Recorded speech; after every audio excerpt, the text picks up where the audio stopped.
It's horrible to make people conscious of themselves. That's why you don't tell people about themselves. You deal with it. If you survive it, it makes you stronger.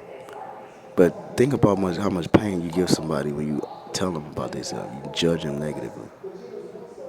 You basically submit them, depending on the type of person they are. If they take it as a slight, you submit. Like, it's cruel to make people aware of themselves. To make people self-aware is cruel, especially when they can't do nothing about their situation. Especially when they can't do nothing about their situation, and it's something, and it is a situation that they would want to do something about.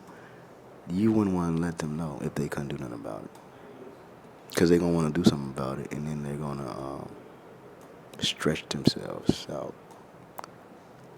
So it's kind of cruel to tell people about themselves. That's why when you like people, you don't tell them about themselves because you're trying to limit pain. Because at the end of the day, right or wrong don't really matter. It's like alignment, because that's the only thing that's blocking you. Something getting in your way. If there ain't nothing in your way, I mean, you don't know what to stop. You know what I'm saying? How can you prevent things from getting in your way? You probably should dissociate, right?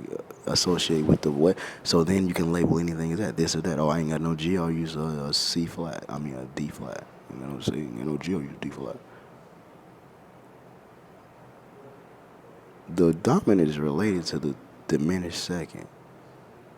What could that mean? Something comes before this to set up, but then I can skip over that as long as I what? I can skip over both of them if I go this direction instead. So why am I going around the block when I could just go upstairs? Right? Why would I go chase nothing for woman when I could just look at pornography? Because then you know what happens is then you prevent your ear. When you locked upstairs, you prevent your ear from happening because you still can lock your ear to the point. Hey, if you didn't try to control it, your ear would do what it's doing. But because you know that this is what I guess is what your ear wants to do. I mean, it's written to what you see. You have to get rid of the idea that your eye can control things. The eye don't control. Ideas don't control nothing, and your eyes are just ideas. The ear controls everything. The fear of the ear controls everything. And the nose knows when there's something to eat. You know what I mean? If you can smell it, you can eat it. You can touch it. You smell it, you can touch it. Problem is, you might not know what you, oh yeah, you would know if you smell it, right? You might not know it by sight. You might not only know it by the way it sounds, because you can imitate a duck. But the smell of it, the odor basically, the odor, I mean, the smell may not even be totally literal. When you get close enough to it, to eat it, before you eat it, there's like a time where you will notice. So like right before the devil tempts you, God's gonna give you a warning in your nose, right? The nose, no, the triangle, strongest shape in it, right? Your eye might have failed, your ears might have failed, right? They're a little lopsided, but the nose being poetic. The nose is a stubborn triangle, a stable triangle, right? But the nose is right before the final thing before you touch it and realize you shouldn't have to eat it in the first place. The nose is like halfway tasted it. It's the bridge, the glue. But you see how as above, so beneath. So if I know this about myself, that's why I say know yourself. Because if I know this about myself, then I know how we operate in a group. It's just gonna be a sideways version. It ain't gonna be as a relationship between my thoughts and my body. It's gonna be a relationship between my ego and my actions and the rest of the world. Like it's just an extension of my body. They don't see that, but they kind of do. When they talk about you as if you're them, but why are you talking shit about me? I heard this one guy talking, oh, yeah, my God, he buff, but he ain't taking advantage of his muscles. I want to whoop his ass. Like, why? He ain't you. He ain't you. He ain't you. Purpose. Why would you say that? But of course, they're two competitive people talking to each other, so they gotta have something to talk about, to sacrifice over. But then, secondly, the light I saw, all he sees his friend is an extension of his own body, which is I understand that. That's cool. But why would you talk shit about? Yeah, because we hate ourselves. Adam, we give a damn about ourselves. We only see ourselves when we're angry. We only notice ourselves in the anger of self-conscious. Why it's bad to make people, or why it's mean to make people, or mean. That's why it's cruel to make people aware of themselves. Right?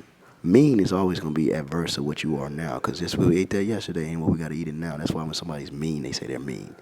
That's why they say mean. Oh, you're something I want to run away from. You're something in the past I felt. You're something to. So the past means what? Repel. Future means to retract, repel, or compress towards the future. Repel. So basically, gravity, is it pushing or pulling? Are you a man or a woman?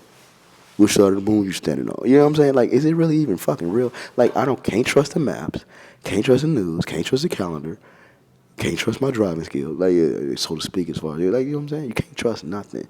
It's almost like The only thing you can do is know my own. But can I know my own body? I didn't even know I was part of the rest of these people till later anyway. So like, I don't even know my own body. What do you even know? Nothing but what you can name. What do I name based off where I came, basically? What do you came? That's best. An uncontrollable angle, to the sun, the light that enter your eyes, unique to you. What are you given? You better associate with your true character, because that might protect you. Maybe you need to be devious, because that's what you was given. Maybe that's what you was given, and if you try to be anything other than what you was given, you ain't gonna have no excuse to do it. Yeah, you can do it. He better not try to do it though. He better not try to do it. He ain't gonna be able to do it. You can do it though, because that's the angle you've been given. But you gotta believe. You cannot do the opposite of what you know what I'm saying.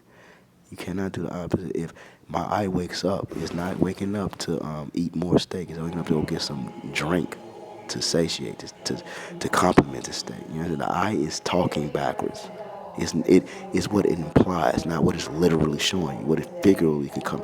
The eye, what you notice is not literal. It's figurative. My sense, my consciousness is figurative, but my eye takes things literally, right? But to have meaning, you have to mix it in with what you are from before your reasoning and seasoning, the recipe of that, and that's where you get your mental eye.